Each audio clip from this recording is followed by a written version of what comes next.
సభకు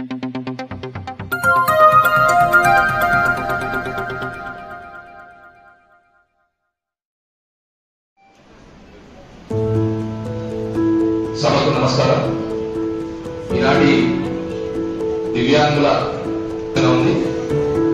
అదేవిధంగా మరి ఈనాటి కార్యక్రమానికి ముఖ్య అతిథులుగా మన జిల్లా మరి స్టేజ్ ముందు ఉన్న మరి నా అక్క చెల్లెలు నాకంటే చిన్న వాళ్ళందరికీ కూడా కృతజ్ఞతలు, సమాచారం పూర్తి స్థాయిలో ఉండేది.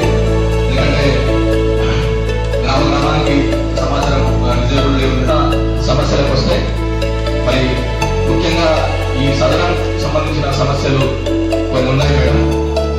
ఈ సదనం సంబంధించిన సమస్యలు ఏంటంటే ఏ కేటగిరీకి ఎన్ని ఇస్తున్నారని చెప్పి, ఎందుకంటే చాలా మంది ఈ సేవల చుట్టూ తిరిగి వాళ్ళు అలసిపోతా ఉన్నారు మేడం. కాబట్టి ఇది ఖచ్చితంగా ఈ విషయం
చదువుకోవడానికి కానీ దానికి చాలా ఉపయోగపడుతుంది.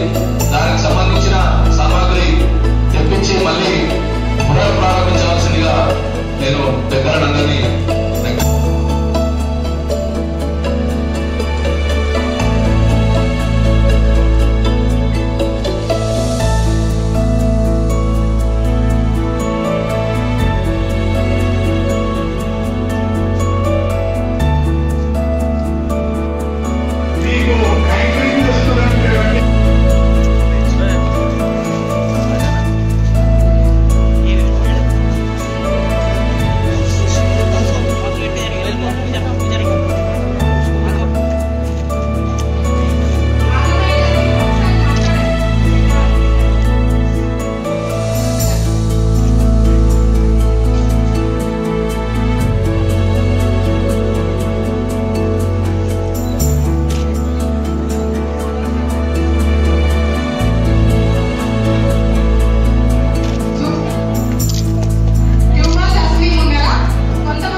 తీసుకోండి. తర్వాత టోటల్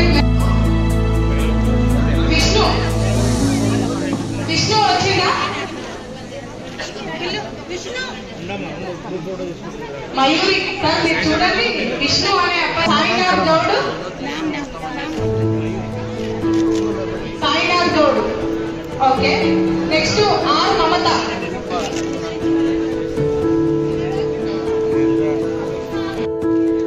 జాసిన్ సందేశ్ వచ్చిందా? మెంటల్లీ రికార్డెడ్ లో తీసుకున్నారా? ఓకే.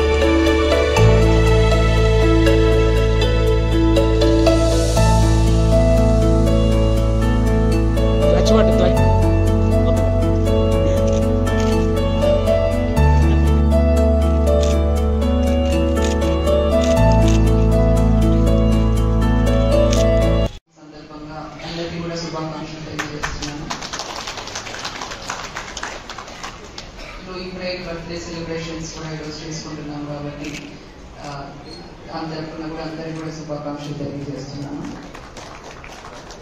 అలానే దివ్యాంగుల స్పోర్ట్స్ కాంపిటీషన్స్ ఏవైతే చేశారో దాంట్లో బహుమతులు పొందిన అందరికి కూడా కంగ్రాచులేషన్స్ తెలియజేస్తున్నాను. సో అందరికీ కూడా ఈ సందర్భాన్ని తెలియజేసేది ఏంటంటే ఈ అంగవైకల్యం అన్నది ఎప్పుడైనా శరీరానికి ఉంటుంది కానీ ఇది మన మనసుకి మన మెదడుకి ఉండదు. కాబట్టి మనము దృఢంగా ఒక ఆశయాన్ని మనం నిర్ణయించుకొని దాని వైపు మనము అడుగులేస్తే తప్పకుండా మీరు అనుకున్న విజయాన్ని మీరు సాధిస్తారు. దీనికి ఒక ఎగ్జాంపుల్ నేను చెప్పాలనుకుంటున్నాను. నాది 2016 బ్యాచ్ ఆఫ్ ఐఏఎస్. సో మా బ్యాచ్ లో మొత్తం 180 మంది ఐఏఎస్ ఆఫీసర్లు ఉన్నారు. దాంట్లో ఒకరు అజయ్ అరోరా అని ఉన్నారు. వారు కంప్లీట్లీ బ్లైండ్ పర్సన్. సో వారికి రాజస్థాన్ క్యాడర్ రావడం జరిగింది. రాజస్థాన్ క్యాడర్ లో ఐఏఎస్ ఆఫీసర్ మళ్ళీ రిటర్న్ హాస్టల్ కి వెళ్ళేవారు. ఎప్పుడు కూడా ఒక చిరునవ్వుతో మా అందరినీ కూడా పలకరించేవారు. ఆయన చూస్తే అసలు అంగవైకల్యం ఉన్నదాన్ని కూడా ఎవరికి కూడా అనిపించకుండా అంత డిటర్మినేషన్ తో అంత కాన్ఫిడెంట్ గా ఉండేవారు. సో వారిని చూస్తే అనిపించింది వారు మనందరికీ కూడా ఎంతో స్ఫూర్తి. అండ్ అందరూ దివ్యాంగులు కూడా వారు అటువంటి వారి యొక్క జీవితం నుంచి స్ఫూర్తి తీసుకొని మీ అందరు కూడా ఒక మంచి ఆశయం పెట్టుకొని అందరూ కూడా జీవితంలో మంచిగా సెటిల్ అవ్వాలని నేను కోరుకుంటున్నాను. ఎటువంటి సహాయం కావాలన్నా జిల్లా యంత్రాంగం కాబట్టి